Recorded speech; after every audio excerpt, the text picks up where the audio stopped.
Amém. Graça e paz, irmãos. Amém? Que bom. Deus abençoe a sua vida nessa noite. Que o Senhor continue derramando graça sobre você, falando ao seu coração. E que essa noite a gente possa ser mais uma vez edificados pelo Senhor, pela sua palavra. Quero convidar você a abrir sua Bíblia comigo lá em 2 Timóteo, capítulo de número 1, versículo de número 7. No domingo anterior, nós tivemos a alegria de partilhar uma palavra com os irmãos. E naquela ocasião eu brinquei que era aquele tipo de palavra que eu chamo de palavra porta fechada. Quando a gente precisa conversar coisas a respeito da nossa caminhada com o Senhor, que são muito particulares e muito necessárias para a nossa vida com Deus. E domingo passado foi a parte 1, hoje é a parte 2. Amém? Está comigo aí? O amém foi mais fraco agora. Acho que... Quem estava aqui no domingo passado e ouviu a mensagem? Deixa eu ver. Amém. Quem não estava, mas ouviu depois? Amém, que bom. Quase todo mundo. E essa noite eu quero trazer uma palavra ao seu coração, um pouquinho diferente do que foi semana passada. Domingo anterior, estava o meu coração e o que o Senhor me conduziu a falar com os irmãos e falar com a IPE, era de alguma maneira chacoalhar você para que eu e você pudéssemos enxergar coisas no cuidado da nossa vida e no cuidado da nossa família que eram absolutamente necessárias. Eu espero que você tenha saído daqui bem sacudido. Saiu? Mas hoje eu não quero sacudir você de novo, da mesma maneira. Hoje eu quero encorajar você. Hoje o anseio do meu coração é que você saia daqui convencido de que no poder do Espírito de Deus, sua vida e a sua família pode ser diferente. Eu queria muito que você saísse daqui com a convicção tal de que você não precisa ter medo diante das tribulações ou dos desafios que o Senhor vai permitir você passar. Eu queria que você saísse daqui essa noite encorajado.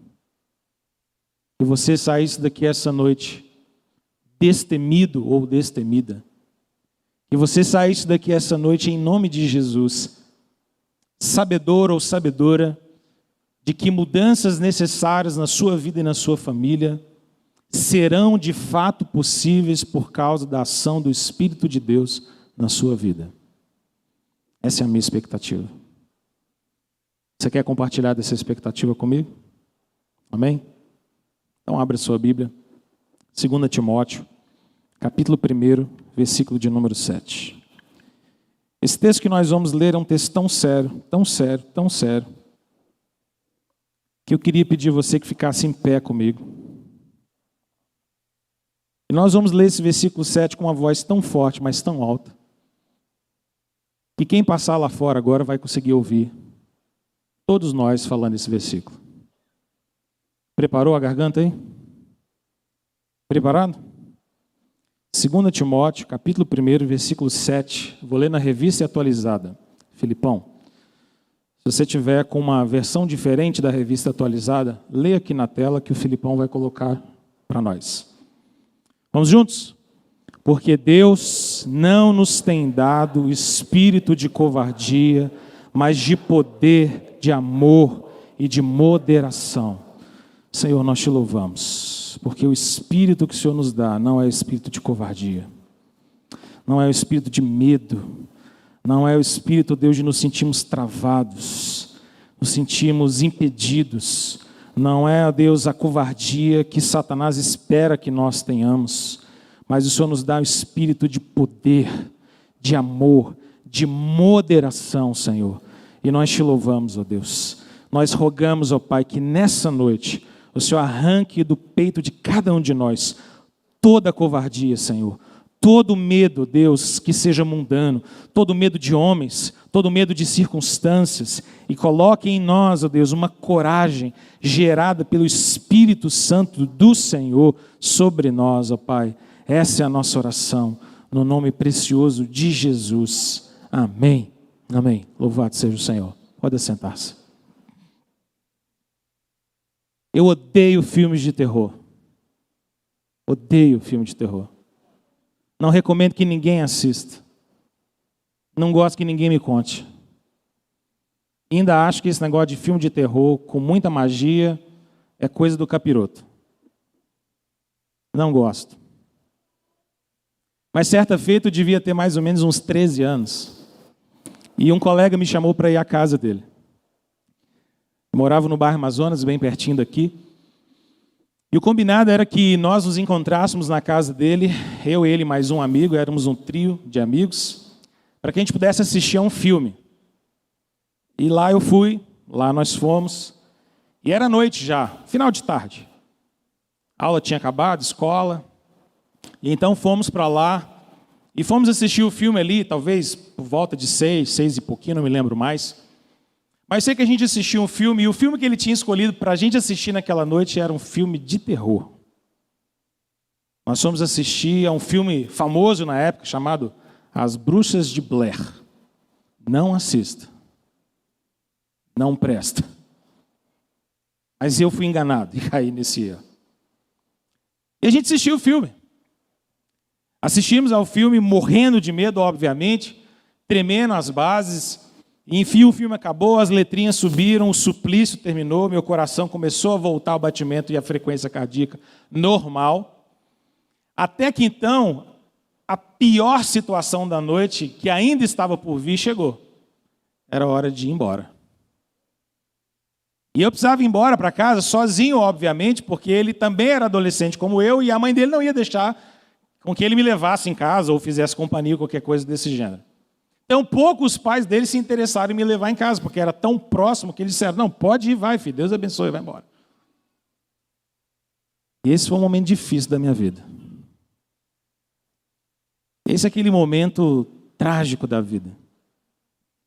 E se eu fosse descrever com palavras espirituais ou bíblicas na época, eu diria alguma coisa sobre andar no vale da sombra da morte, sabe?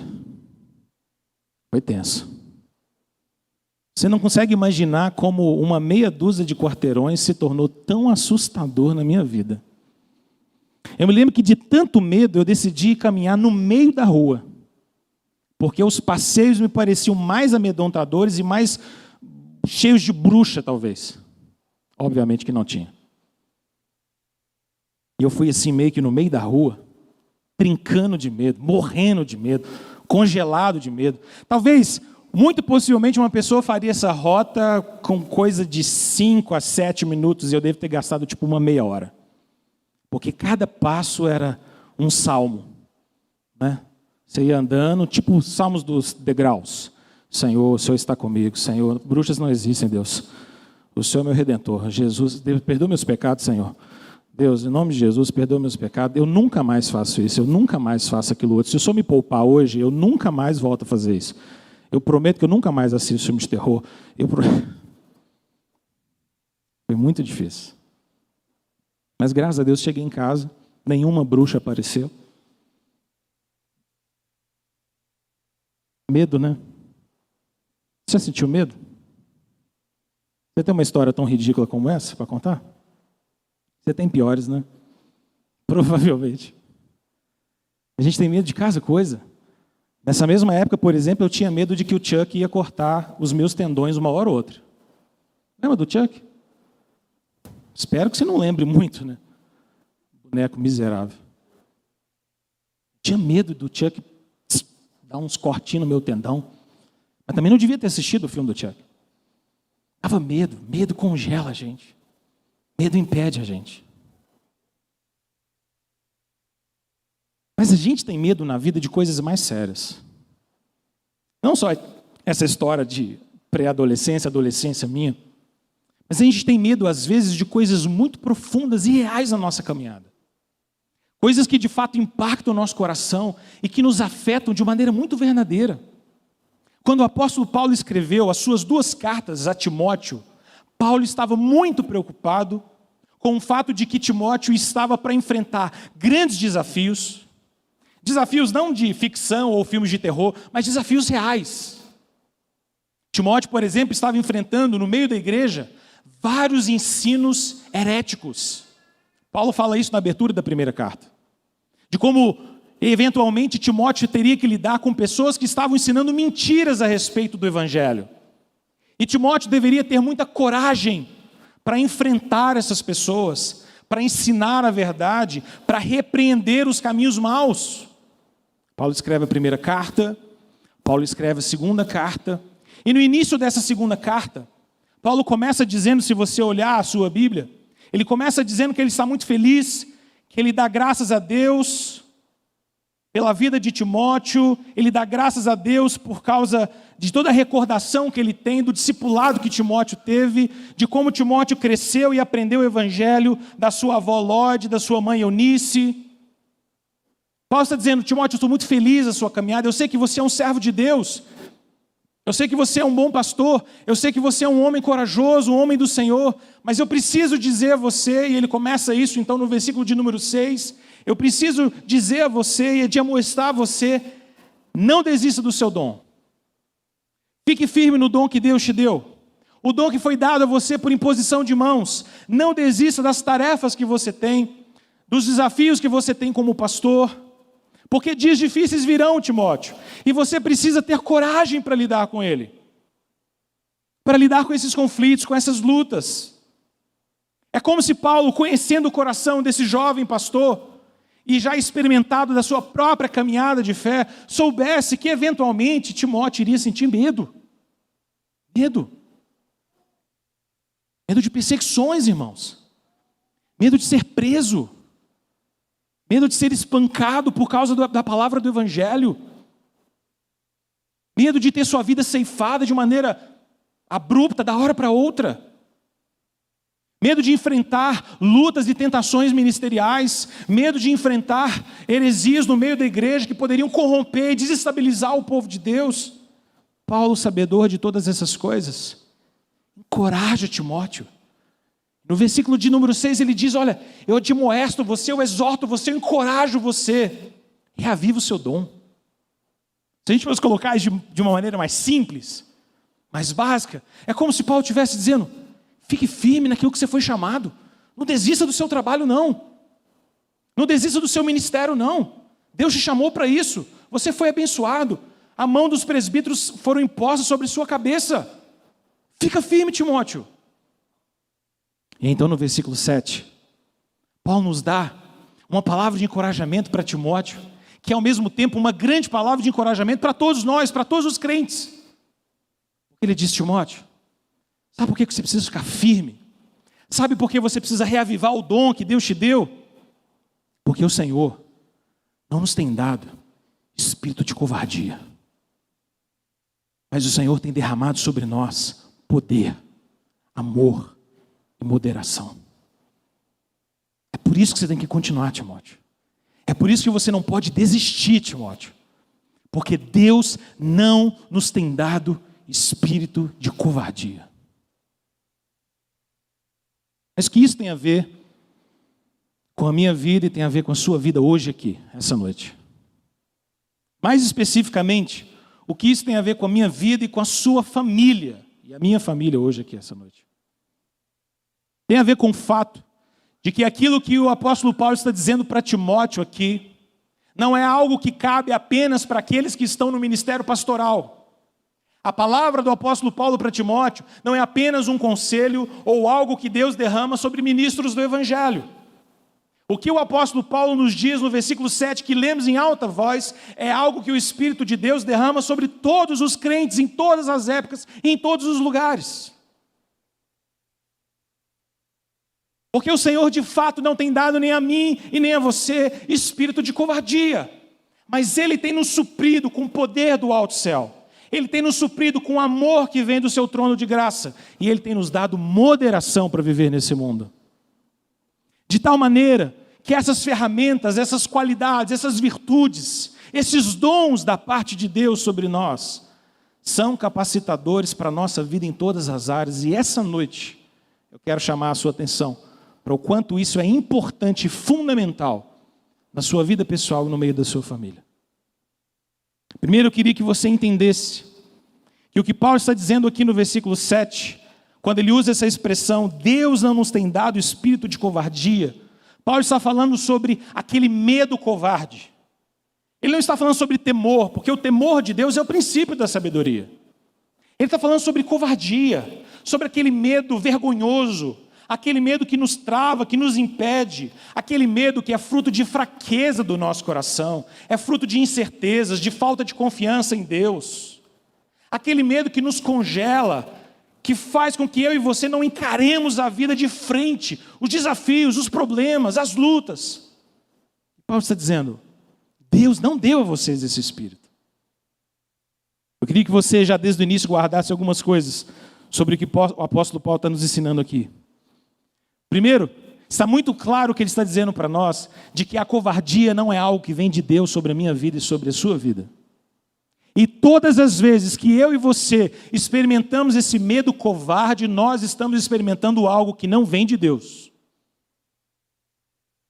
Isso é fruto do nosso coração. Isso não é fruto do céu. Deus produz em nós temor. Deus produz em nós um medo espiritual. Deus produz em nós um senso da sua divindade, da sua santidade. Nossas pernas tremem diante de um Deus santo. Isso é produzido do céu. Mas covardia não é algo que Deus dá para nós. Medo vergonhoso não é algo que Deus ministra no nosso coração. Em primeiro lugar, essa covardia não vem de Deus. Segundo, essa covardia tem raiz no pecado do nosso coração. Porque se ela não vem do céu, então ela vem da terra. Se ela não vem do céu, então ela nasce no nosso coração. Se ela não vem das mãos de Deus, então ela é fruto das nossas mãos. Do nosso coração medroso, vergonhoso, tímido demais às vezes. Para encarar os desafios, para confrontar o mal, para exercer a autoridade. A covardia é fruto do pecado do coração humano. Não estou falando daquele medo sábio, daquele medo colocado dentro de uma circunstância correta. Nós estamos falando sobre medo covarde. Incapacidade de olhar para as coisas que Deus colocou diante de nós e encará-las de fato. Essa covardia é fruto do nosso próprio coração. E em terceiro, se Deus não nos tem dado espírito de covardia, isso quer dizer que esse medo e essa covardia precisa ser retirada do nosso coração e precisa ser redimida pela graça de Deus em nós. A covardia precisa ser jogada fora. Amém? A sua covardia precisa ser jogada fora. Esse medo vergonhoso que às vezes a gente tem de encarar as coisas precisa ser lançado fora. Porque Deus não nos tem dado espírito de covardia, mas poder, amor, moderação. Irmãos, como é que a covardia se manifesta na nossa vida? Como é que a falta de coragem, como é que a falta de força, como é que esse medo vergonhoso se manifesta na nossa vida e se manifesta também no meio da nossa família? Deixa-me te dar um cenário sobre isso. A covardia manifesta na nossa vida, por exemplo, no nosso medo e na nossa covardia de amarmos verdadeiramente alguém. Muitas das vezes nós não queremos compromisso porque nós temos medo de amar. Medo de nos comprometermos, medo de nos doarmos. Eu acabei de ter meu terceiro filho e isso está muito flor da pele para mim. E uma das coisas que eu mais tenho visto e ouvido nas gerações próximas da minha é o medo de jovens casados de terem filhos, que no final das contas revela talvez uma grande covardia em amar, em se doar, porque amar pessoas custa caro, porque amar alguém envolve sua vida, envolve seu coração. Se você decidir amar alguém de verdade, você vai sofrer, não é assim? Decide amar um cônjuge, você vai sofrer. Decide amar um filho, você vai sofrer, porque o amor exige de nós. Mas nós vivemos um espírito de covardia. Covardia e medo de depender dos outros. Cada vez mais nos tornamos cheios de nós mesmos, obcecados com nós mesmos, seguros de nós mesmos. Morremos de medo de depender das outras pessoas. Morremos de medo de sermos vulneráveis. Nós vivemos na era da não vulnerabilidade. Ninguém é vulnerável, ninguém é falho, todo mundo é perfeito, todo mundo tem uma história perfeita para contar. Se você chega para alguém no meio de uma roda de amigos e conta uma notícia boa, alguém diz, porque você não viu a notícia que eu tenho para contar. Se você diz, não, minha família é bacana, meus filhos são obedientes, que você não viu a obediência dos meus. Os meus são espetaculares. Meu menino tirou 9 na prova, o meu tirou 9,5. O meu conseguiu um emprego, o meu conseguiu 2. Até para coisa ruim a gente quer ganhar. O sujeito fala assim, passei um problemaço, você não viu a minha tragédia. Eu estou doente, o outro fala, eu estou quase morrendo. Até para coisa ruim a gente quer ganhar. A gente tem medo de ser vulnerável. Nós experimentamos, por exemplo, uma geração que tem crescido com medo de amar e de ser amado. Já percebeu isso? É possível que muitos dos nossos adolescentes aqui precisarão ser acompanhados por você, pai e mãe, porque talvez eles tenham medo de ser amados. Medo de ser amado por alguém. Medo de se abrir, de se doar, de se entregar. Nós enfrentamos, por exemplo, uma covardia instaurada na nossa cultura que nos faz morrer de medo de desagradar as pessoas. Já percebeu como isso dominou o nosso coração? Nós estamos o tempo inteiro pisando em ovos, o tempo inteiro com todo mundo. É um cuidado terrível com o que a gente vai falar. Uma espécie de policiamento da fala. Se você fala uma coisa, alguém já questiona. Se você diz alguma coisa, alguém já te critica. E a gente vai ficando morrendo de medo disso. Estamos nos acovardando para as coisas. Às vezes a gente manipula a verdade para poder dizer só o que o outro se agrada. Porque a gente tem medo. Medo de desagradar. Mas você sabe, com um pouco de experiência que talvez a gente tenha de vida, que viver é desagradar os outros o tempo inteiro. À medida que a gente se relaciona, a gente desagrada. Não tem como ser diferente. Somos desagradados e desagradamos a muitos. Mas nós estamos vivendo uma época que cada vez mais somos medrosos. Tem pais que têm dificuldade de desagradar seus filhos. E por conta disso, os filhos se tornam pais dentro de casa. Mas e se eu proibir isso e meu filho ficar com cara virada para mim? Tem cônjuges casados com pessoas ímpias. E você às vezes se submete a determinadas coisas que não deveria se submeter por medo de desagradar. Tome cuidado, a gente precisa ter equilíbrio. Manter um ambiente estável, de saúde espiritual dentro da casa. Mas tome cuidado para você não negociar seus valores absolutos, não querendo desagradar as pessoas. Tome cuidado. Medo de dizer não. Medo de falar que não pode, que não deve, que não é a hora. Se eu falar não demais, será que meus filhos vão pensar de mim? Se eu disser não demais, será como é que vai ser esse ambiente dentro da minha casa? Nós temos uma geração morrendo de medo de perder aquilo que conquistou. Cada vez mais nós falamos mais e mais de dinheiro, já percebeu? Nossa geração está cada vez mais obcecada por posse, por prestígio. Sucesso, conquistas, dinheiro. Mas no fundo, está todo mundo morrendo de perder o que tem. Porque quanto mais você tem, mais cauteloso você fica, não é? Quanto mais você investe, mais medo você tem de perder. Quanto mais caro é o bem, mais medo de ser roubado. O materialismo vai sugando a alma da gente e nos tornando cautelosos demais, medrosos demais, covardes demais. E se eu perder o que eu tenho? E se eu perder a minha circunstância?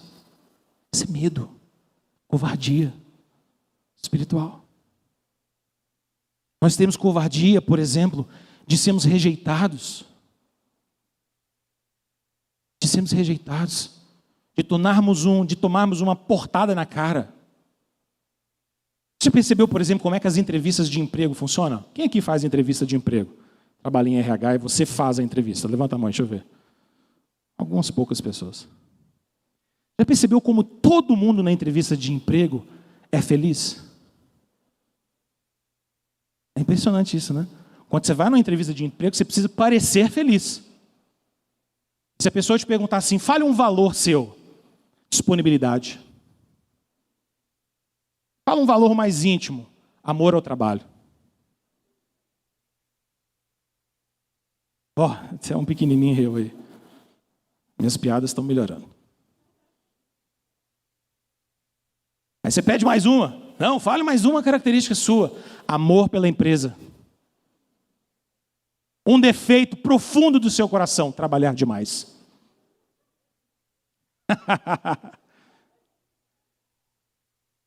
Esse é seu defeito?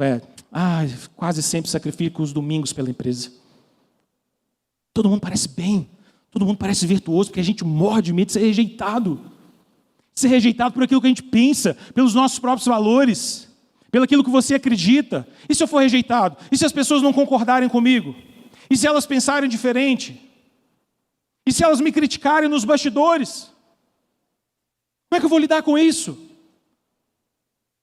Ficamos empacados, fechados, travados, impedidos.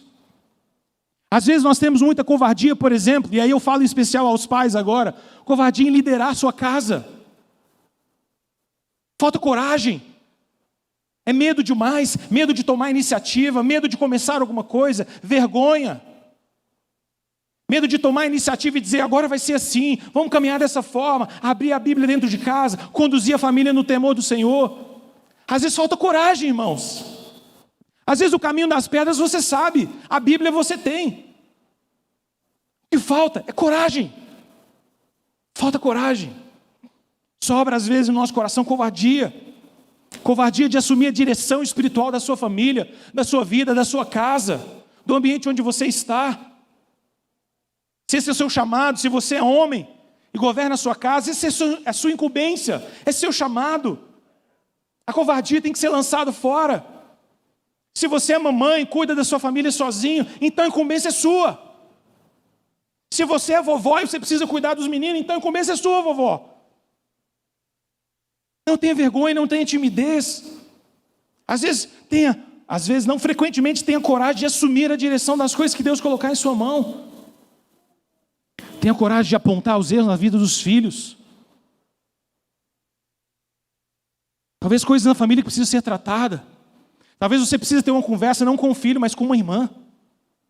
Talvez você precise ter um papo sério, não com a sua filha, não com o seu esposo, mas talvez com o seu sogro, com a sua sogra. Seja corajoso, não tenha vergonha, não tenha timidez. Às vezes nós temos um grande medo de dizer não quando necessário e de dizer sim quando necessário. E por conta disso, falamos não quando devíamos dizer sim, falamos sim quando deveríamos dizer não. Medo, covardia. Vergonha de pedir perdão e de recomeçar. Muita gente tem vergonha de pedir perdão, irmãos. De falar que você está errado. De falar que dessa vez foi você que pisou na bola. Você já pensou que talvez o problema da sua família não seja ninguém que você está culpando? Talvez o problema da sua família seja você. Mas você passa a vida culpando todo mundo, porque o que a gente sabe mais fazer, desde o jardim do Éden, é dizer que a culpa é do outro. Essa é a escola de Adão, que todos nós aqui frequentamos. Deus, o pecado não é meu, foi Eva que me deu. Não, Deus, o pecado também não é meu, foi a serpente. Só faltava Satanás falar, a culpa é do Senhor, hein? Mais ou menos acabou o que ele falou. Transferência. O outro é culpado, o outro é o problema, o outro é que está errado, o outro peca mais do que eu. Será que falta em nós coragem de assumir o nosso próprio erro? Será que falta coragem em nós de olhar para a nossa própria vida e dizer, talvez aqui eu tenha pisado na bola. Talvez aqui eu preciso consertar. Já pensou você, pai? Você, mãe? Que talvez você tenha que sentar com alguns dos seus filhos e pedir perdão para eles. Que talvez você tenha errado. Que talvez você tenha pisado na bola em algumas coisas. Mas às vezes falta coragem em nós de pedir perdão e recomeçar. De dizer, a culpa é minha, gente. Quem pisou na bola fui eu. Vamos parar de tentar achar o culpado. Está aqui, ó, é eu mesmo. Assumam isso aí. Chega. Vamos recomeçar do início. Irmãos, não adianta nada a gente ficar orando para Deus mudar o coração dos outros, quando na verdade Deus precisa mudar o nosso. Dá para você entender isso? Eu queria muito incentivar você. Para de ouvir sermões e pensar em outras pessoas. Comece a ouvir sermão e só pensar em você. Parta do pressuposto de a cada 10 palavras que Deus der no púlpito dessa igreja, as 10 são para você.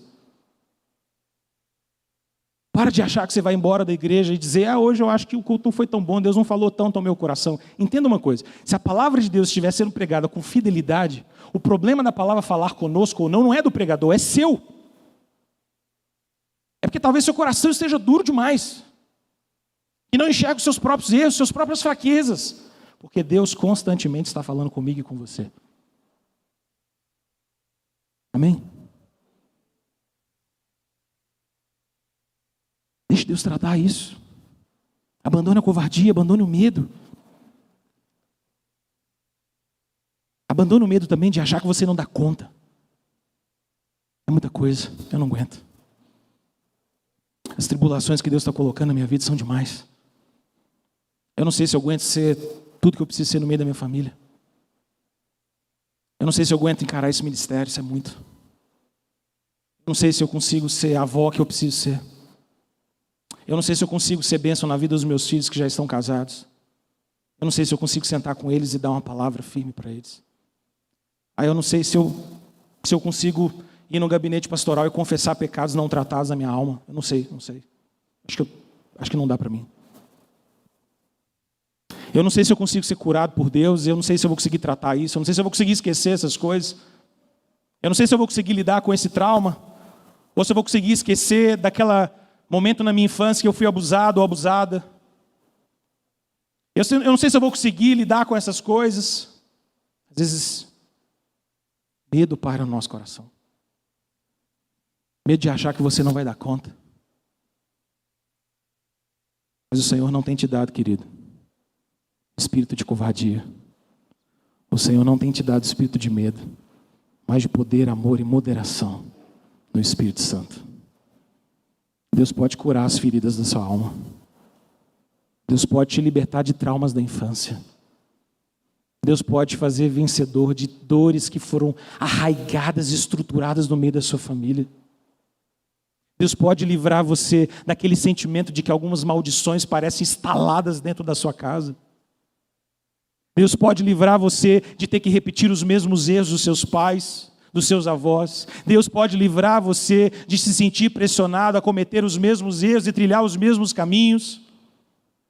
Porque Deus não tem dado a você espírito de medo, mas de coragem, de força, de poder, de amor, de moderação. Não ceda ao medo.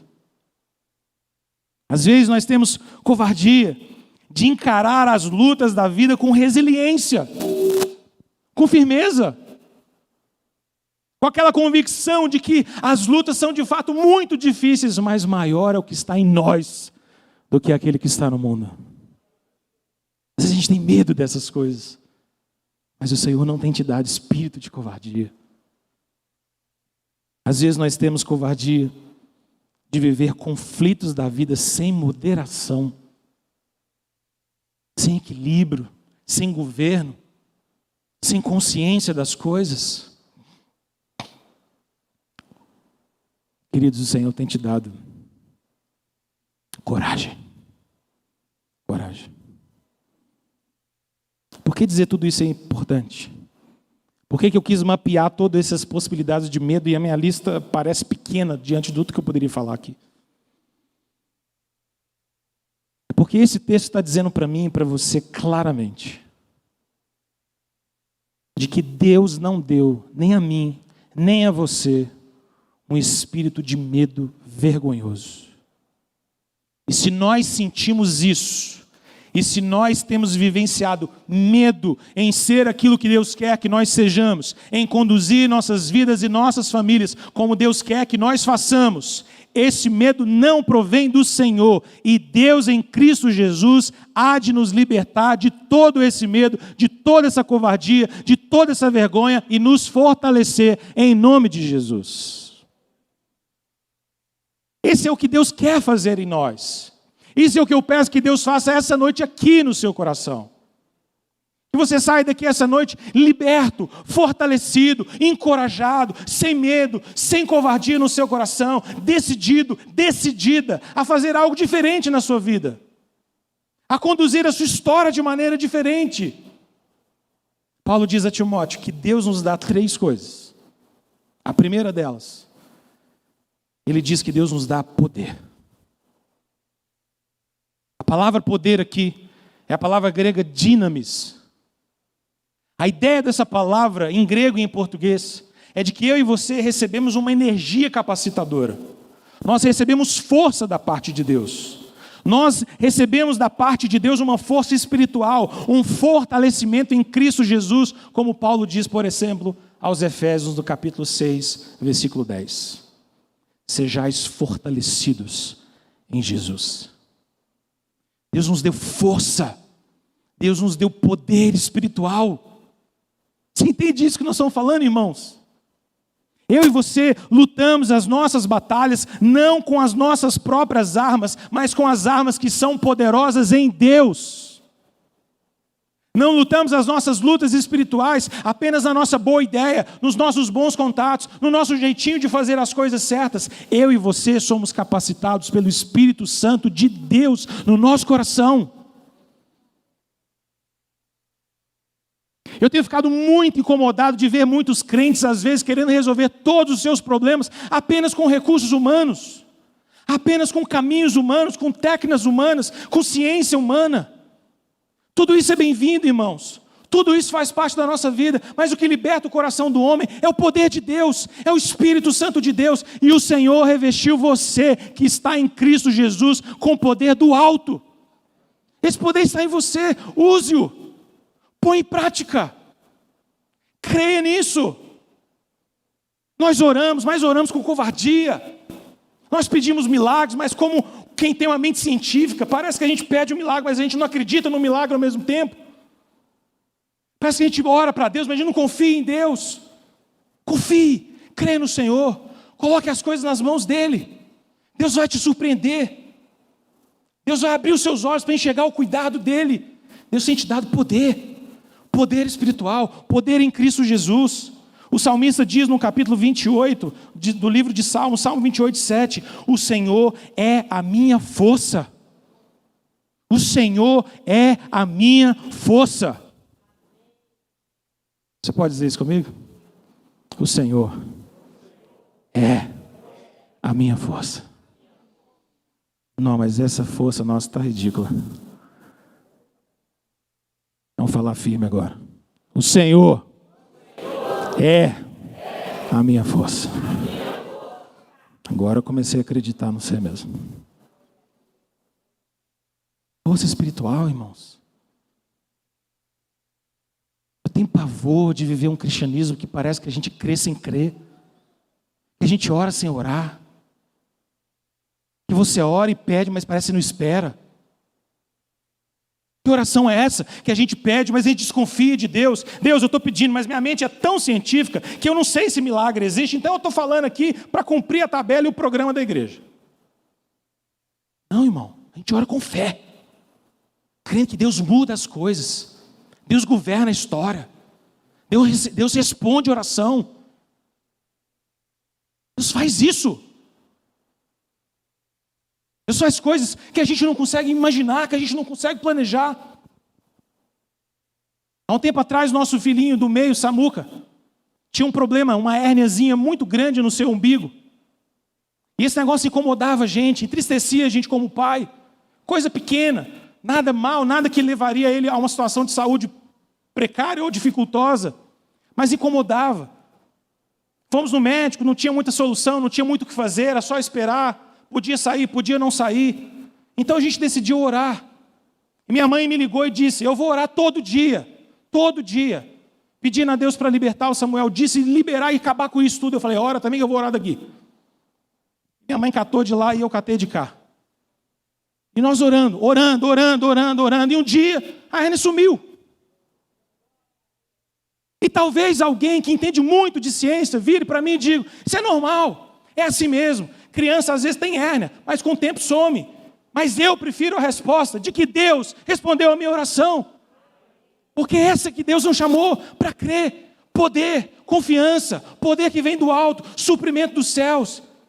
Eu amo a ciência, eu amo a tecnologia, eu amo a mente humana, mas eu, sobre todas as coisas, eu confio no Senhor. Eu confio no Senhor. A ciência é servo do Senhor, é servo de Cristo. Não Senhor de Cristo, não Senhor de Deus. A ciência é só a descrição daquilo que Deus fez. O máximo que um cientista faz é descobrir a obra gloriosa e maravilhosa do Deus do universo. E tem um monte de coisas que cientista nunca vai ficar sabendo, porque a mente de Deus não cabe na mente de seres humanos. Deus nos deu poder. Irmão, pelo amor de Deus, sua família está passando com problemas, seu filho acordou de madrugada, dê o remédio para ele, dê o xaropinho. Xarope é uma bênção, a gente sempre dá xarope para os meninos, qualquer coisa sara com xarope. Ainda mais se for de framboesa. Trem é bom, os meninos tomam fácil. 5 ml. Se for mais sustância, 10 ml. Dá o xarope para o menino. Mas antes de você botar ele na cama, abraça ele e ore por ele. Porque talvez o incômodo noturno dele não seja só resolvido por xarope. Precisa orar. Muito pode, por sua eficácia, a oração do justo. Oração tem mais poder que xarope. Oração resolve coisa que xarope não resolve. Você tem esse poder.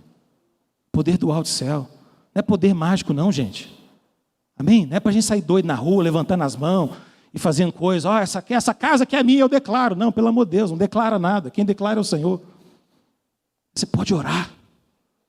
Orar para Deus governar as coisas. Para Deus inclinar as coisas, para Deus dirigir as coisas na sua vida, para Deus fazer coisas sobrenaturais, miraculosas, maravilhosas. Oh, queridos, Atos 1:8 diz, mas recebereis do céu o poder de Deus, o poder do Espírito Santo da promessa está sobre nós. Ele é o poder de Deus em mim e em você. Creia. Ore. Irmão, a sua família não vai ser transformada por outra coisa que não seja a ação e o poder do Espírito Santo de Deus. Seu filho não vai se converter se não for a ação sobrenatural do Espírito Santo agindo no coração, irmão. Pare de pensar apenas tecnicamente. Pare de pensar apenas exteriormente. Às vezes a gente acha que o problema é só a escola. Às vezes a gente acha que o problema é só os amiguinhos. Às vezes a gente acha que o problema é só a televisão. Mas o problema é porque o coração do ser humano precisa ser tocado por Deus. Precisa ser redimido, consertado, transformado. Tome as medidas que forem necessárias. Mas faça isso de joelhos em nome de Jesus.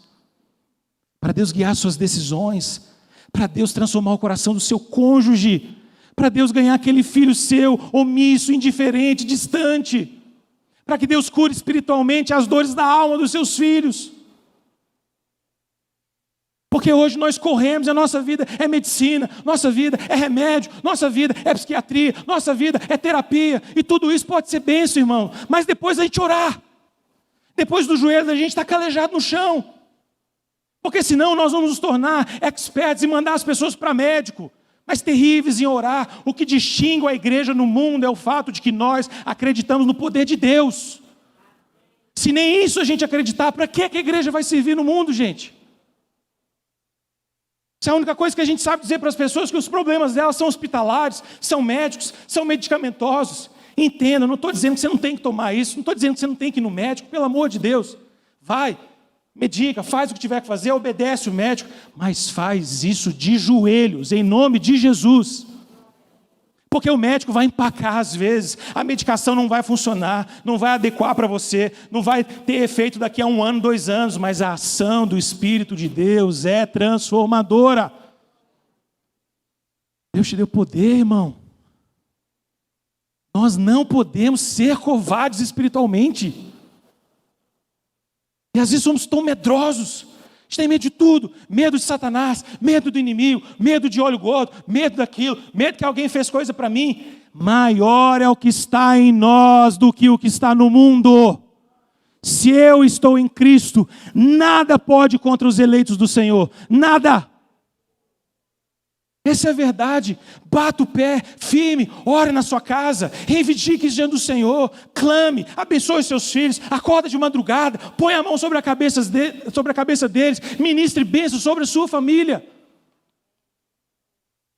Porque tantas vezes nós somos omissos, irmãos, e essa omissão cheira a espírito de covardia. Mas Deus não deu isso para você, nem para mim. Vamos embora, que senão vai ser igual semana que vem. Semana passada. Já estou pregando semana que vem, não sou eu não. Segunda coisa que Paulo diz que vai nos dar, que o Senhor vai nos dar. Porque Deus não nos tem dado espírito de covardia, mas de poder e de amor. Deus tem derramado o amor dele sobre o nosso coração. Amém? Romanos 5:5 diz que o Senhor derramou sobre mim e sobre você o seu amor. Deus derramou o amor dele sobre nós. 1 João, capítulo de número 4, versículo de número 18, diz que o verdadeiro amor lança fora todo medo. Quando o amor de Deus entra no nosso coração, quando o nosso coração é inundado pelo amor de Deus, o medo e a covardia espiritual fogem de nós. Que amor é esse? O amor de Deus é um amor doador. O amor de Deus é um amor sacrificial. O amor de Deus é um amor perdoador, servil. Irmão, sabe por que muitos relacionamentos conjugais aqui na IPE não estão prosperando? Porque falta amor. Sobra romance, falta amor. A gente acredita muito em romance. Nós criamos uma ideia na nossa cabeça de que todo casal precisa toda semana, de preferência, fugir da realidade e fazer uma coisa espetacular para reacender a paixão do relacionamento. Toda semana ou todo mês você precisa de uma viagem romântica, só o casal, porque senão o seu relacionamento vai embora. A pastorzada que prega por aí, nesse evangelicalismo fácil nosso, diz que o seu casamento precisa, para ser restaurado, ser apimentado sexualmente. É isso.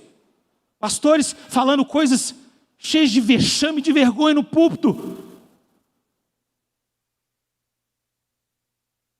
Não, irmão.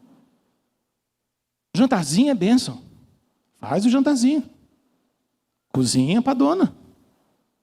Aprende uma receita, homem. Faz. Acende uma velinha, nem que seja aquelas branquinhas horrorosas. Não tem problema não. Faz uma viagemzinha, nem que seja para outro bairro. Não tem problema. Vai em um cantinho qualquer, vai num hotelzinho bacana. Bênção. Passa um finalzinho de semana junto. Fantástico. Dá um presentinho. É possível, né? É possível que o miserável não vai dar nenhum presente. Gostaram do miserável, né? Muita gente contou isso para mim. Dá um presentinho. Mas, irmão, nossos casamentos correm risco quando nós não amamos de verdade. E amor bíblico não é romantismo. Especialmente esse romantismo piegas e brega sertanejo do nosso tempo. Amor é doador. Amor é entregue. Marido, Deus te chamou para ser cabeça no seu lar. Isso quer dizer que mesmo quando você estiver certo em uma discussão com a sua esposa, você será aquele que vai começar pedindo perdão e reconciliando a sua família, para que você não durma brigado com seu cônjuge e Satanás não encontre lugar no meio da sua cama. E isso vai exigir de você não romantismo, isso vai exigir de você um coração entregue, porque casamentos de verdade não são românticos o tempo inteiro. Ninguém consegue viver todo dia em restaurante. Primeiro, que a grana não dá, não ajuda. Segundo, que não dá para sustentar isso. Não tem romantismo que aguenta, não tem vida íntima que aguenta. Casamento é feito de entrega, de perdão, de doação, de dizer, está errado, mas eu quero te ajudar, eu quero caminhar do seu lado. Você errou comigo, mas eu vou te pedir perdão. Tem casais que dormem brigados. E quando um casal dorme brigado, é como se Satanás chegasse e falasse assim: eu vou dormir no meio. Irmão, em nome de Jesus, não durma brigado com seu cônjuge se você é casado. Se você é homem, peça perdão, conserte. Mas foi ela que errou comigo, pastor. Toda vez, eu sempre falo, faça de novo, porque Senhor Deus chamou você para amar a sua esposa como Cristo amou a igreja. E Cristo amou a igreja quando a igreja estava enlameada em pecados e nem igreja era ainda. O que a gente precisa é de atitude, é de coração, é de entrega. Menina, se você está aqui namorando com um jovem, pode ser da igreja, pode ser da IPE, pode dizer que é crente. Se ele não amar a mãe dele, se ele não for responsável com as pessoas, se ele não for carinhoso, se ele gritar com você, pelo amor de Deus, termina com esse traste o mais rápido que você puder, porque se ele te faz sofrer num namoro, ele vai destruir a sua vida no casamento. Você que é pai, você está vendo um namoro tóxico do seu filho, entre na jogada, não tenha covardia, diga não, diga eu não vou deixar casar. Eu não vou abençoar, porque depois eles casam, destrói a vida um do outro, e a gente paga o parto lá na frente. E a gente olha para tudo aquilo destruído e diz, eu não sabia o que fazer na época, eu deixei as coisas acontecerem. Irmão, Deus não te deu espírito de covardia. Amor é entrega, amor é doação, amor é perdão, amor é vida com Deus. Se a gente quer consertar relacionamentos, tem que ter amor, tem que ter doação, tem que ter entrega. O amor bíblico não é esse romantismo bobo, gente. Essas experiências, elas são boas, mas elas duram pouco. Elas têm seu papel, mas elas não são tudo, entende? Seu casamento precisa ter um clima bom, precisa ser agradável, precisa ter jantarzinho romântico, precisa ter intimidade. Eu sei, tudo isso faz parte, amém. Mas querido, o que sustenta você não é isso. Pelo amor de Deus, o que sustenta você não é isso. O que sustenta você é aliança. É compromisso, é pacto. É isso que sustenta a gente. Quem aqui é mais casado que eu, sabe que eu estou dizendo a verdade. Ou seu casamento continua românticozinho igual você era quando você era adolescente. Irmãos, se a gente tiver 20, 30 anos de casado e a gente continuar namorando igual a gente tinha 15 anos, então a gente não amadureceu nada. É um casal bobo. Imagina você com 30 anos de casado, terminando uma ligação para sua esposa e dizendo, desliga você, amor. 30 anos de casado, eu já desliguei o telefone demais. Ô bem, tchau, filha. Depois nós vamos ver. Irmãos, não dá. Tem que ter amor. Amor sacrificial. A gente precisa amar os nossos filhos assim, com amor sacrificial. Se amar seu filho não é ser amiguinho do seu filho, gente. Pelo amor de Deus.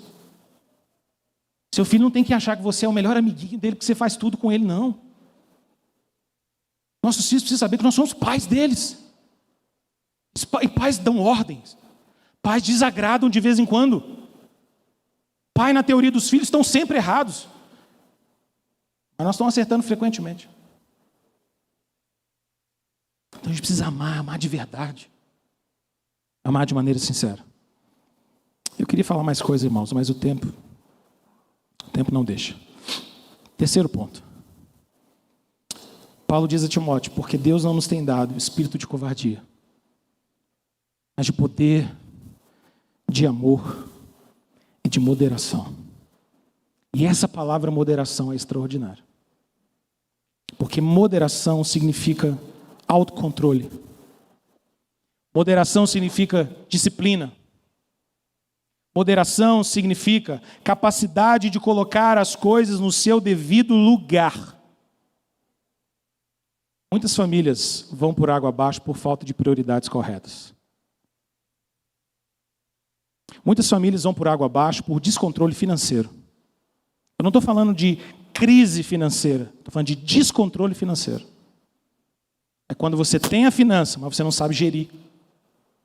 Você tem o recurso, mas você não tem prioridade. Você tem o recurso, mas você não sabe onde aplicar. O espírito de moderação, do qual Paulo está dizendo, é a capacidade que eu e você temos de dizer não, quando nós precisamos dizer não.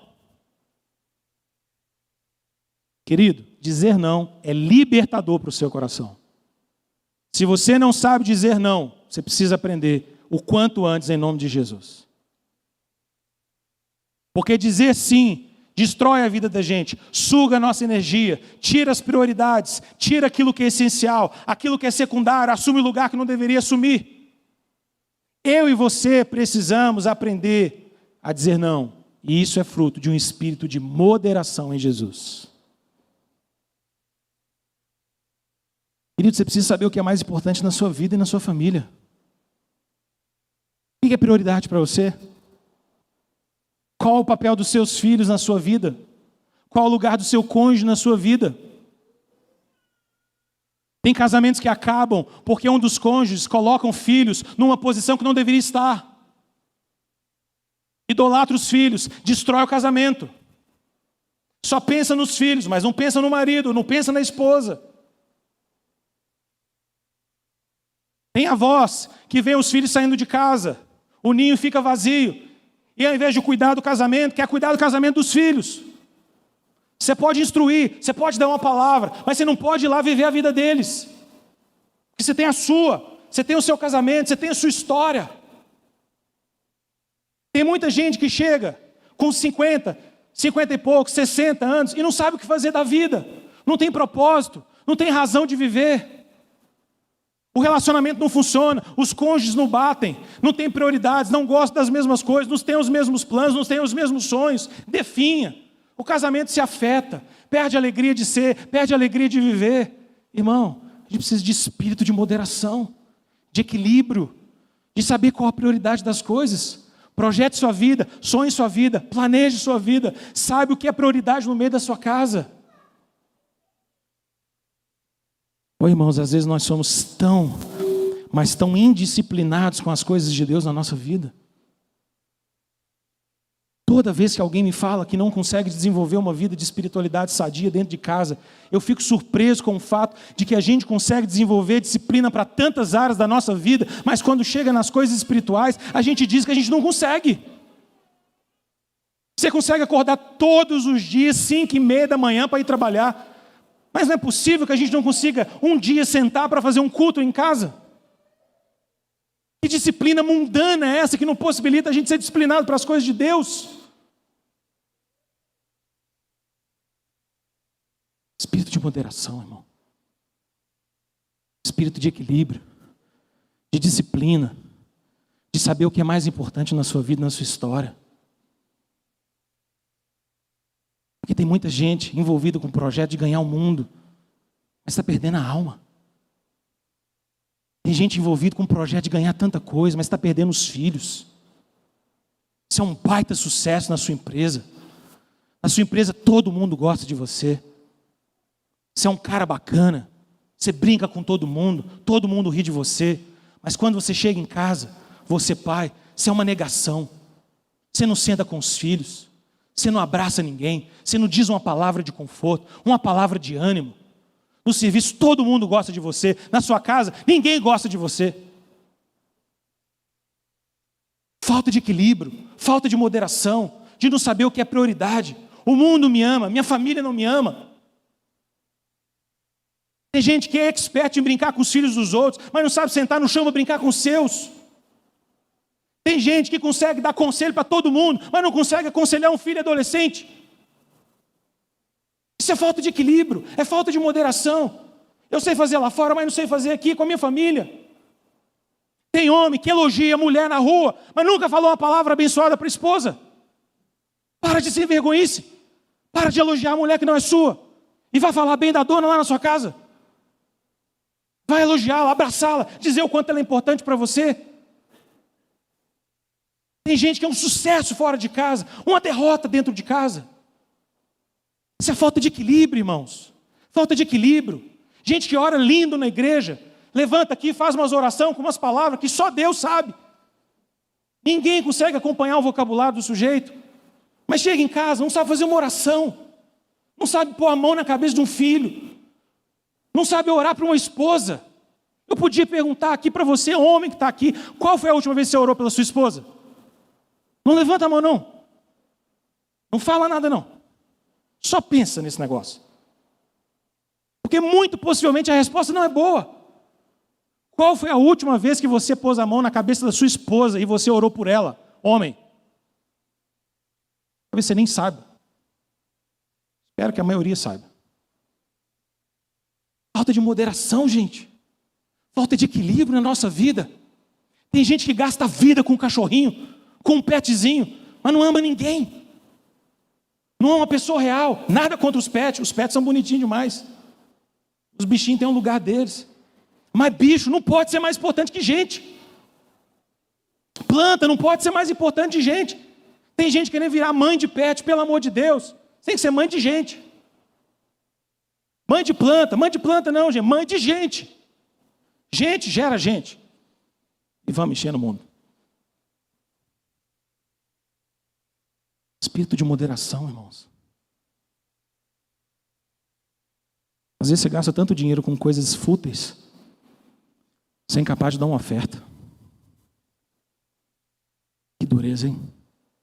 Que coração endurecido nosso. Às vezes a gente consegue ir num restaurante gastar uma fortuna toda semana.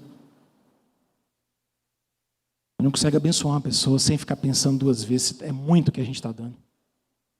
Isso é falta de moderação. Isso é falta de equilíbrio. Vamos orar, irmãos? A gente ainda tem a ceia. Eu acho que você já tem muita coisa para você refletir. Deus te deu poder. Deus te deu amor. Deus te deu moderação. Você vai sair daqui hoje disposto a usar as ferramentas e os instrumentos que Deus te deu? Amém?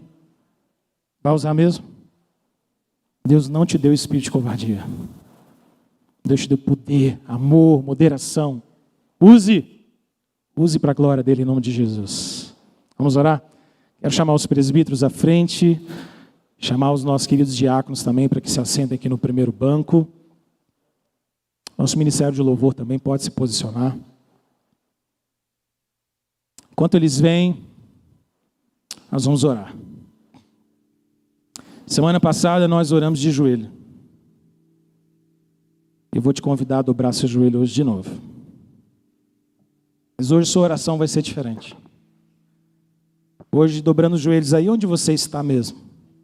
Eu queria te encorajar a pedir ao Senhor Deus. O Senhor não me deu espírito de covardia, o Senhor me deu poder, amor e moderação. Ajuda-me a colocar isso em prática em nome de Jesus. Vamos orar? Se você puder ajoelhar. Se você não puder, não tem problema. Ore como está. O Senhor conhece seu coração. Fale com Ele.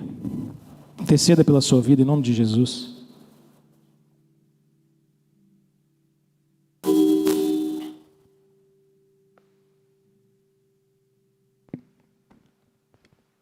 Senhor, tem misericórdia de nós, Deus. Porque o Senhor não nos tem dado espírito de covardia, Senhor. Isso não vem do Senhor. Se há, Deus, esse medo vergonhoso, esse medo vazio de coragem no nosso coração, isso procede de outro lugar que não o Senhor. Talvez seja fruto do nosso pecado, das ações de Satanás contra nós, da influência do mundo. Por isso nós te rogamos, ó Deus, que o Senhor que nos capacitou com poder, com amor e com moderação, dá-nos graça, Senhor, para colocar tudo isso em prática. Que nós saiamos daqui essa noite convictos de que o Senhor nos deu algo muito diferente do que covardia. O Senhor nos deu coragem espiritual, poder, amor verdadeiro, moderação no nosso coração, em nome de Jesus, Deus. Tem misericórdia de nós. Se é a nossa força, Senhor, nos capacite, nos ponha de pé, nos levante, nos firme sobre a rocha mais alta do que nós, ó Deus. Ó Deus, em nome de Jesus, dá-nos força espiritual em Ti. Essa é a nossa oração nessa noite, ó Deus, no nome precioso de Jesus. Amém. Aleluia. Louvado seja o Senhor.